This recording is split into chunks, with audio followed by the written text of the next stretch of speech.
Hello, everyone. I'm not sure if I'm muted or not. I'm going to assume that I'm not muted. Good afternoon. You might have noticed that that I'm not Rob Bolden. My name is Chris Cox. I'm Pittsburgh Opera's Director of Marketing and Communications. I'm filling in for Rob on this week's episode of Pull Back the Curtain because he and his wife Jill earlier this week became the proud parents to a beautiful baby boy. Baby Bolden weighed in at 9 pounds, 7 ounces and measured 21.5 inches. Baby and mother and father are all doing well, we're told, and we're very happy to hear that. Congratulations, Rob and Jill. We are very excited to welcome a new member to the Pittsburgh Opera family, and we look forward to meeting him as soon as we can. I'd like to thank PNC for sponsoring today's episode. PNC has been one of Pittsburgh Opera's staunchest supporters for years, and we are very grateful for their continued commitment to keeping our art form alive in the greater Pittsburgh region. Now, don't think the PNC has all the fun, though. Our viewers out there, you guys can get in on that action, too. We've recently upgraded to a very simple and user-friendly one-click giving online donation platform. You can see the URL for it crawling across the bottom of the screen now. If you're so inclined and in a position to do so, you can go to pittsburghopera.org/give now, and in a matter of seconds, make a very easy donation of the amount of your choosing. And we thank everyone who has helped us do that so far. I'm pleased to introduce our guest for today's episode. Many of you will recognize him. He is Mark Trawka, our Chorus Master and Director of Musical Studies. And welcome, Mark. How you doing? Good to be here. Excellent. Glad you could make it. Yeah. So, Mark, can you tell the audience here about some of the ways that COVID has disrupted what you would normally be doing for Pittsburgh Opera? It's disrupted everything. We stopped in the middle of March when we were about ready to start staging the chorus for Carmen. And I haven't seen that part of my job being chorus master. I haven't seen the chorus since then, and I miss them a lot. And so that stopped. And right after that, we realized that it was unsafe for people to be in the building. And so the resident artist and I had not, we did not meet anymore. We didn't have any coachings, and but we did. The most of the RAs stayed in town, except for our New Zealander who went back home, and our gentleman from Texas who went to be with his parents during this unsure time. They were mostly in town, and we did eventually have to put together a video for the Mecenas, which is our online gala, the masquerade that we had. And that was, let's just say I didn't go to school for that. We were trying to put together some appealing and not necessarily that sophisticated videos, but we trying to get singers to sing from where they were, which was all over the globe in this case, and match a track. The video that we're going to share with you soon is from we sang to Verdi's Brindisi, the Libiamo, and at least everyone had known it, and we had done that in real time before normally, but we couldn't rehearse because we were remote. You can't rehearse with a person. At least at that point, we didn't have the software and the connections that allow. Some people have very sophisticated and good signal, and they can actually accompany somebody in real time. We have not been able to do that yet. And so rehearsing with people is kind of impossible. So we were going with the innate talent of these individuals, and they got to sing this for you.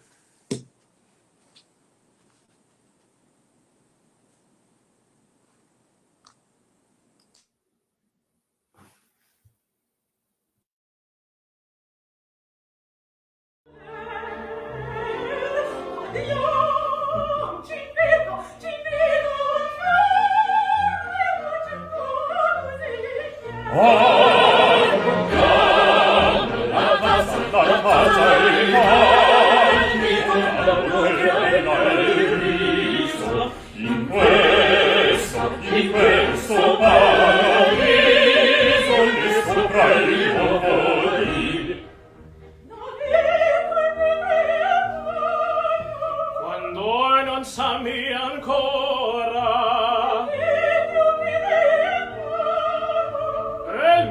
destin così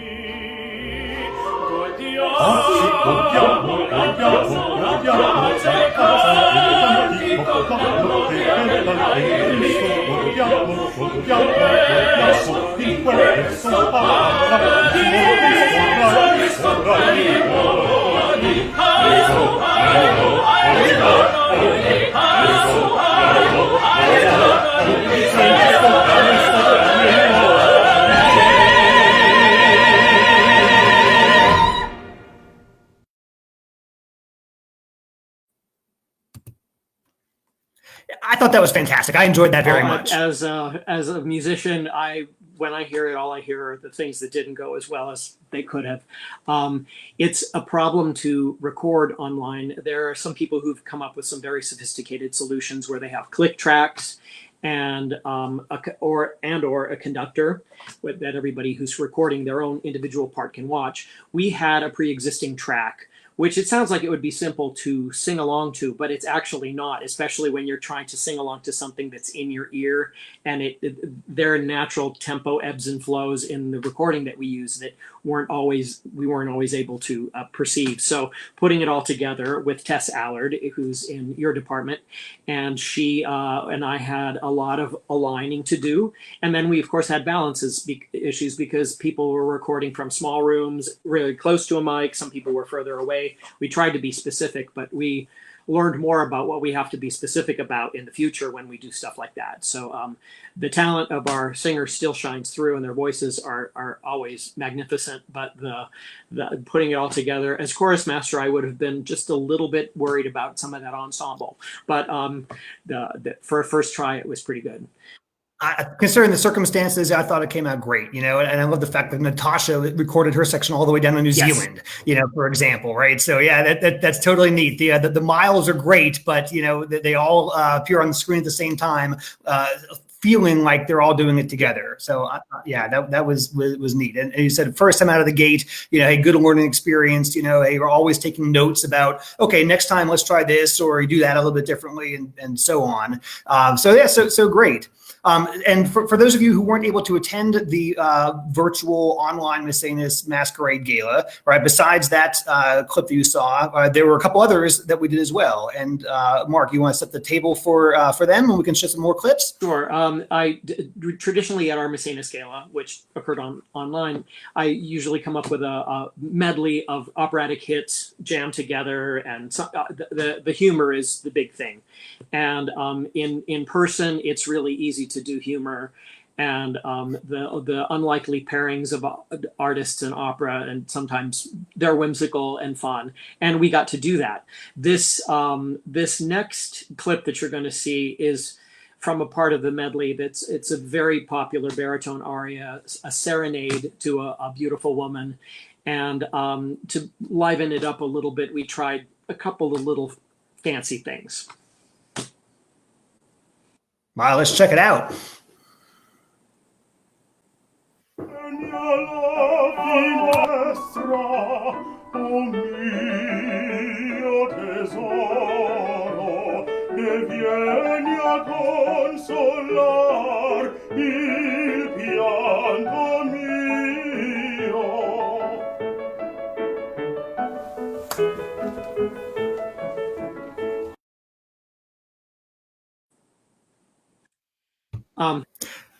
So I love the way that Tyler pushes him out of the way, yes, right? That took a while. Our resident artist stage director was already dealing with family issues in Kansas or Missouri, and we didn't feel like bothering him for help, so we tried to fix that on ourselves. It involved many phone calls, coordinations, many different takes of so people would have to sing the aria 3 or 4 times to make sure that the clap or the noise when that hand met, that was a technical feat. As I've said before, I did not go to school to figure out. It was fun to figure out some of it, but well, hopefully we'll have more high-tech solutions.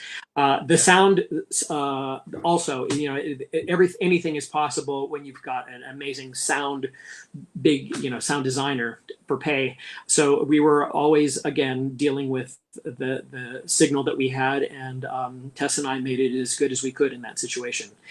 So we consider ourselves the little engine that could, right? That was great. And yes, I say that the great ones always make it look easy, right? I know that the behind the scenes, you said it took a lot of work to get it that way, but when you watch the clip, it's like boom, he pushes them out, and that's that. I mean, it looked very natural and organic to me.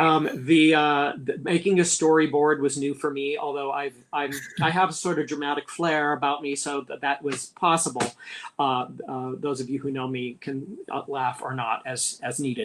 But it was interesting to have to be as precise from the very beginning as we had to be, and the end of the finale, which is the next piece that you're going to be hearing, I thought it deserved a nice another drinking song, another brindisi from Cavalleria Rusticana, and it's a very popular chorus. And I thought everyone would know it. And it turned out that none of our resident artists had sung it before. So everyone was learning it from zero, remotely. They had never heard each other sing it. They had never had to listen to each other. And when I realized that, and it was too late to change it, I thought that was incredibly brave / stupid of me to choose that as a piece. But you're all in at that point. We were all in, and the soloist that starts with Angel Romero has a wonderful sound, and it sounds very idiomatic. And we had to record parts of it first, and then send it to overlay it, and then send it to the other resident artists so that they could hear, how to line up in the medley. I also sent them the original track that I sent them. Also had me visually. I filmed it on my in a camera app, and the sound wasn't too bad. But they could at least see me, and they could respond to that. But that still is not the same as a conductor. And playing hard music and trying to conduct with your head in music that no one's ever done before. So that was an A+ accomplishment on my part. But this next chunk is a drinking chorus, which we all need a lot of in pandemic quarantine. Indeed. So I'd like you to hear what our kids were able to do remotely with that. Viva il vino che sincero, che c'ha il lieto di pensiero, e che affoga l'umore nero e nell'ebbrezza tenerà.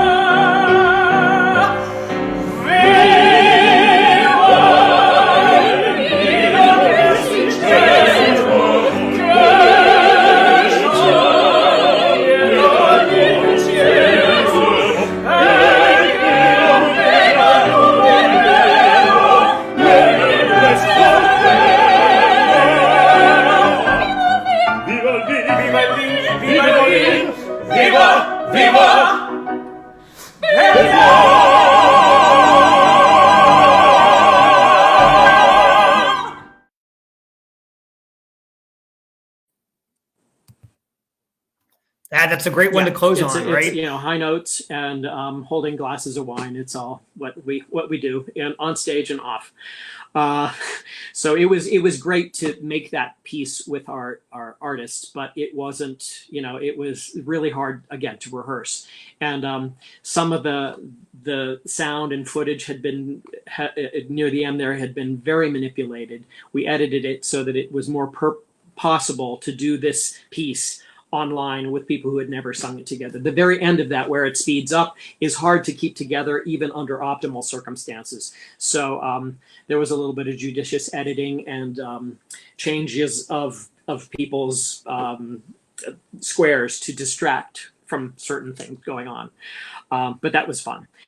Now, well, one thing that I enjoyed about those, is that I could hear each individual singer, pretty distinctly, right? And I guess that's because there wasn't a 70-piece orchestra, playing underneath them, right? But I really enjoyed on both that and the first Traviata Brindisi, hearing each individual person, more crisply than I'm used to live. So I thought that was cool. It's kind of nice, although if we had had a professional sound designer, I think we could have tweaked things things to make it even better. Dances, and the newness, of all this, and having to pivot away from, what we're used to. I thought you guys did fantastic. We did have, but that's not all that you've been doing this summer, right? As some of our viewers know, every summer Pittsburgh Opera historically will have a free concert, open air, al fresco, at either South Park or at the Hartwood Acres up in North Park. We do this in conjunction with the Allegheny County Parks Department. Because of COVID, we had to cancel the in-person open-air concert this year. But with some creative ingenuity, we're able to come up with a fun substitute. And some pictures are coming up here now. Mark, do you want to tell us a little bit about what you guys did at Hartwood Mansion a few weeks ago? Yes, we were going to do a shortened version of what we would have done in the parks, just some famous arias and duets. And it was raining the day that we were supposed to record, so we had a backup plan of going inside the mansion and recording. Otherwise, we would have used a really lovely gazebo, which is where the symphony has recorded their bits for the very same situation on CW. We rehearsed with masks on, and the crew was masked, and we took all safety precautions that we could. And the singers, obviously, when they were finally done with the rehearsing, they did a take or two with masks off and socially distanced. The funnest thing was when we did the La Cidarem, a seduction duet, from 15 feet away from each other, but you do what you have to do during a pandemic. And that's Yazid Gray, who sang La Factotum and the duet La Cidarem, and that is Antonia Botti Lodovico, who was our mezzo last year, and she sang some Carmen things, and she sang in the Don Giovanni duet as well.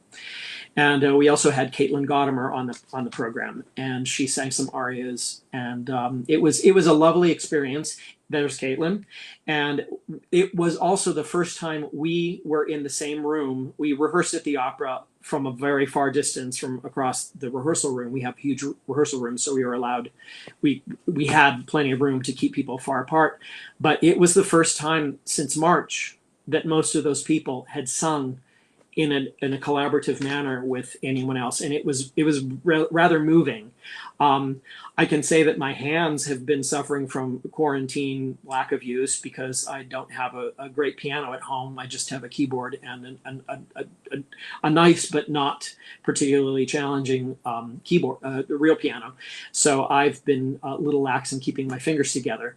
And but we pulled it together, and they were great, and it was so much fun to get together with the gang again and doing what we do, because that was the most depressing thing about the pandemic, was because everything was remote. All the skills that we used about hearing each other in a space in real time can't happen anymore on online. They're amazing. The things that we can do online are still amazing, but everything that I've been doing for the past 4 decades is a lot less relevant to how to make a performance work when you're dealing with the online stuff that we did with the Mecenas, as opposed to this was excuse me, this was live. So I yeah. It must have been very liberating, right, and joyful to be able to get together and sing in person. Even if you're wearing masks and socially distant and so forth, to be able to actually be together again, performing after having been, stuck in a small, house or apartment for so long, must have been just a wonderful feeling. It was great. And I think some of the crew that was filming at the Hartwood Mansion was also moved. I remember one of the videographers gasped when Caitlin sang a high note. So I was like, yes, this is what we're doing. This is why we do it. Well, I gasp every time I hear him sing a high note, no matter how often it is or how long it's been. So I don't blame him for that. No, but this is, I hope people can tune in and see this this program that we're sharing with the ballet. And it was fun to make. And unless things change drastically, we may be doing more of this in the future. So Yeah. Glad to be. And for our viewers out there, so you know, this concert will air on television this Sunday evening at 7 p.m. on Pittsburgh's CW channel. And if you aren't sure which channel is the CW, you can go to pittsburghopera.org to the event calendar. You'll see the listing for it there, and we have a link to basically a channel locator, right? So depending on who your cable provider is, the CW might be a different channel, you know, for one family versus another. You can find out very easily which channel the CW is on your TV. And check it out. Again, that's this coming Sunday at 7 p.m. And it should be a lot of fun. I'm really looking forward to watching it. Hope to catch it myself. I can't find any channels on the TV. It's hard for some of us.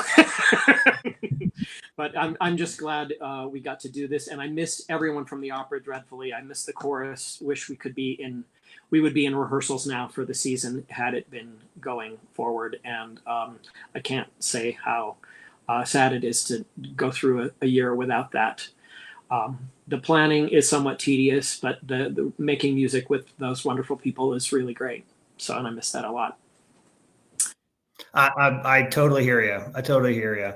But we're glad that we're able to have something as opposed to nothing, even if it's not everything, right? So something's better than nothing, I guess you could say. So, well, thank you so much for being here with us today, Mark. We really appreciate it. It was good hearing the behind the scenes story of how you guys put together those resident artist videos for Maecenas, and getting a little sneak preview, a taste of what's to come this Sunday evening at 7 o'clock on the CW. Right. My best to the audience out there, and hope to see you when we can see you. Well, thank you everyone else for watching, for joining us this afternoon. I would like to thank PNC, our corporate sponsor, once again for sponsoring today's episode. And if you enjoyed the show and are in a position to do so, please consider making a gift to Pittsburgh Opera through our easy-to-use, simple, one-click donation platform at pittsburghopera.org/give-now. I'm Chris Cox.